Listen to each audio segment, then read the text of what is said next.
Hello and welcome. Welcome to this week's video from Pinnacle Executive Coaching. My name is Triza Kuka. I'm the lead coach, and I want to share an interesting topic: discipline. This is something that is key for every leader, and so it's something that we always have to go back and talk about it every once in a while. There are many misconceptions regarding discipline, and sometimes we confuse it with other personal traits. But what is discipline anyway? Discipline, if you can describe it in a practical way, it just means taking action. It really boils down to what you do and what you choose not to do. This is the most practical way that I can use to frame discipline based on how people actually perform. Discipline is the ability to do things that you would rather avoid. These are necessary things that you need to do. Those are the things that can take your life to the next level if you're able to do them. These are things that can set you up for greater success in life. These are the things that would resolve a lot of personally difficult issues, but most people would rather avoid them. Let's face it. If you're given a choice between an emotional confrontation and just letting sleeping dogs lie, what would you rather do? It's just easy to let sleeping dogs lie and avoid the issue. That's our human nature. But discipline demands that we get up, we have the ability to attack and handle and take these things head on. So we need to be able to do the things that would naturally want to avoid. That's the only way to be disciplined. Which key mindset should you adopt in order to become disciplined? If we wouldn't keep talking about discipline every once in a while, if it was just a matter of a simple decision, I decide I'm going to be disciplined and then I am. Unfortunately, it doesn't work that way. So there are certain mindsets that you need to be aware of. You need to place yourself in that mode in order to become disciplined. You have to get up to the realization that you might be sabotaging yourself because you hang on to certain ideas, assumptions, or expectations that can undermine your progress towards greater levels of self-discipline. So you need to be able to adopt mindsets that will counteract those negative mindsets, or charge yourself up to be able to have the ability to develop discipline. So, number one mindset is that you need to know discipline is like a muscle, a mental muscle for this matter. So, for your personal level of discipline to increase, you have to challenge it. You can't just say, I'm going to be a more disciplined person, refuse to put action, and then expect results. That's not going to work even if you wait for very many years. You have to stress your level of discipline.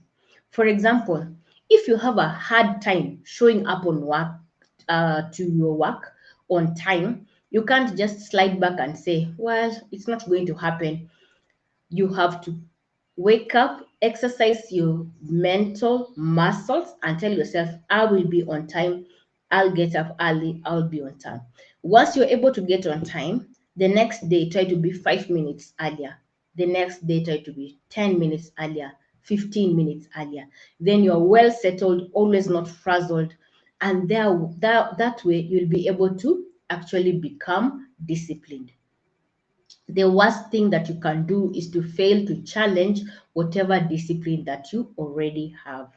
That way you will not progress, you will remain stagnant.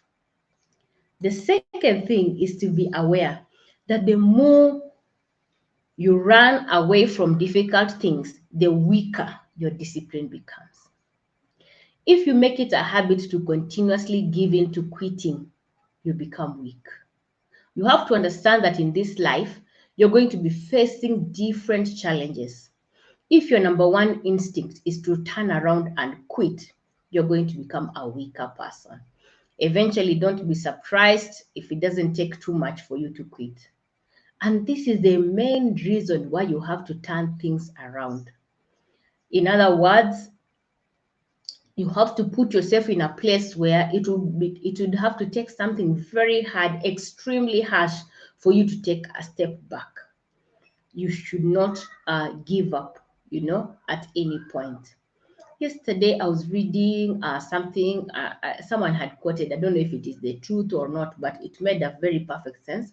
They were saying that Mike Tyson, the boxer, used to wake up early for training, I think at 4 a.m. or 3 a.m.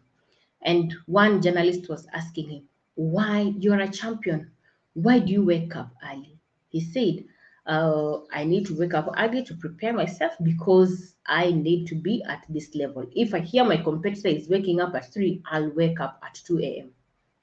If I hear my competitor is waking up at midnight, I will not sleep because it is me who needs to remain at the top. They don't need it. So when you look at that kind of reasoning, you see that you really have to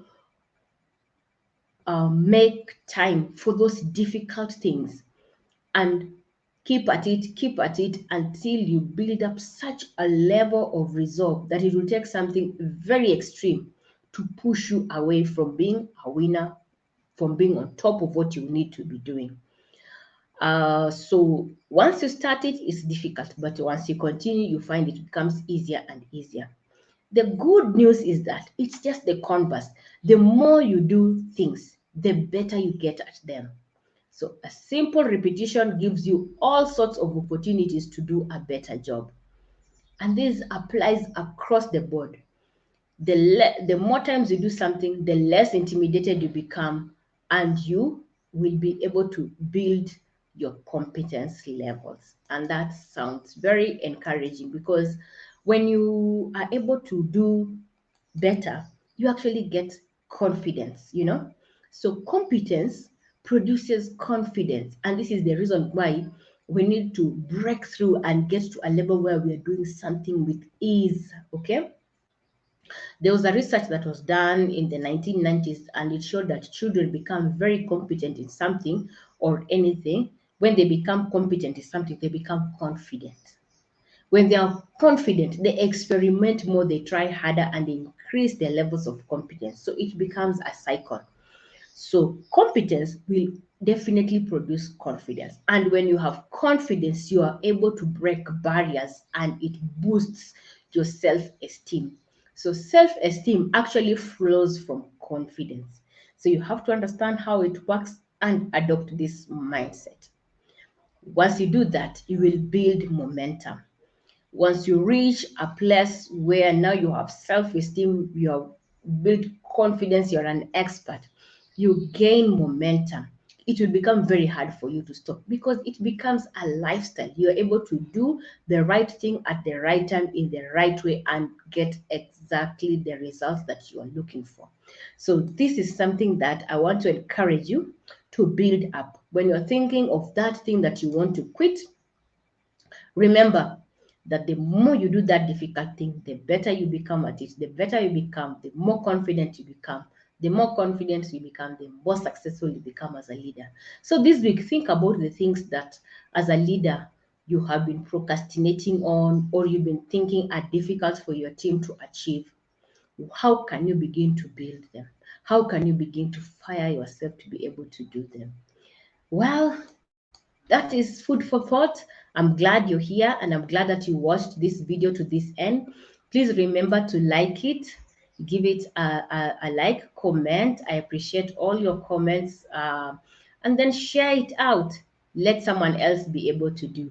And connect with me if you need coaching to become firm in your discipline making mechanisms. Reach out to me and I'll be able to coach you on that. Thank you and have a good week.